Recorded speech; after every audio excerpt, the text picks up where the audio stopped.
dari teman-teman ada yang bisa menjelaskan apa itu belajar? Nama saya Sri Diana Sina. Saya akan menjawab pertanyaan. Belajar adalah sebuah proses di mana seseorang memperoleh pengetahuan, keterampilan, atau pemahaman baru melalui pengalaman. Baik, terima kasih atas jawabannya. Terima kasih. Baik, rekan saya lanjut. Mengetahui bahwa belajar adalah proses yang aktif dan dinamis, di mana individu itu belajar tidak hanya menerima informasi, tetapi mengolah dan mengintegrasikannya dengan pengetahuan dan pengalaman sebelumnya. Secara singkatnya, belajar itu adalah proses di mana ketidaktahuan menjadi tahu, orang yang tidak tahu akan menjadi tahu dengan belajar. Baik, adapun jenis-jenis belajar yaitu ada 4, yaitu belajar kognitif, afektif, psikomotorik, dan juga dengan belajar sosial. Yaitu belajar kognitif. Belajar kognitif itu yaitu untuk memahami dan mengingat informasi, yaitu seperti jenis belajar ini berfokus pada pemahaman dan peningkatan informasi. Ini melibatkan proses mental seperti memahami konsep, mengingat fakta, dan juga menerapkan pengetahuan dalam situasi yang baru. Tersebut.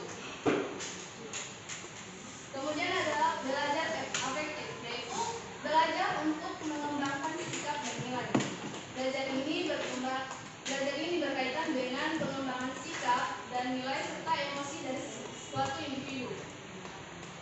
Contoh, yaitu mengembangkan empati, di mana seorang teman bisa memperlihatkan rasa empatinya kepada temannya. Itu adalah salah satu contoh belajar afektif. Di mana belajar sosial adalah untuk berinteraksi dengan orang lain dan membangun hubungan ataupun relasi. Ini melibatkan memahami norma sosial, berbagi ide, dan berkomunikasi efektif dengan teman-teman sebaya. Misalkan seperti kalian sekarang lagi belajar sosial dengan ada antara hubungan sosial kalian. Belajar ada 2, yaitu faktor internal dan faktor eksternal. Seperti yang diketahui bahwa faktor internal itu adalah faktor yang berasal dari diri seseorang, dan faktor eksternal adalah faktor yang berasal dari luar diri seseorang. Misalkan kalau dari faktor internal yaitu seperti motivasi, minat, dan juga kemampuan yang berasal dari diri seseorang.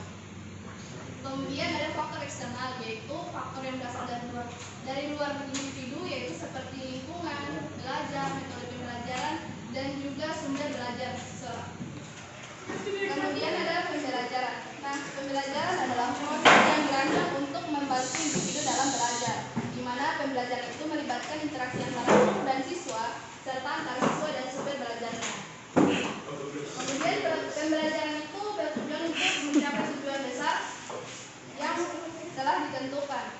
Kemudian ada komponen-komponen pembelajaran. Komponen-komponen pembelajaran itu terdiri atas tujuan belajar. Misalkan kalian membaca bahwa misalkan seperti siswa diharapkan mampu mengulas kembali materi belajar yang sudah diajarkan pada bab-bab sebelumnya. Itu adalah salah satu contoh tujuan belajar di mana kita dapat individu itu harus mencapai pada akhir pembelajaran itu apa yang ingin dicapai.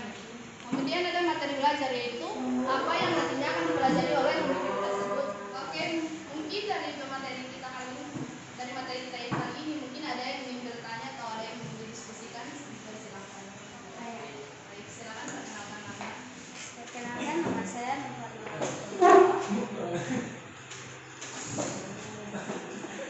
Bagaimana mengenal karakteristik?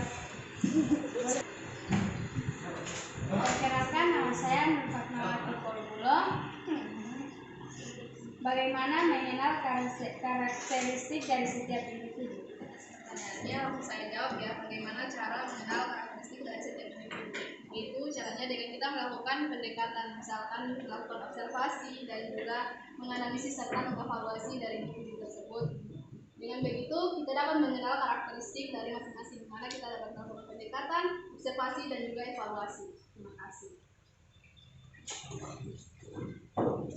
Sudah tidak ada lagi yang ingin bertanya? Apakah ada yang ingin bertanya? Oke, apabila tidak ada yang ingin bertanya, saya akan bertanya. Nah, dari jenis-jenis belajar tadi yang sudah saya sebutkan dan sudah saya jelaskan, pertanyaan saya yaitu dari beberapa jenis belajar itu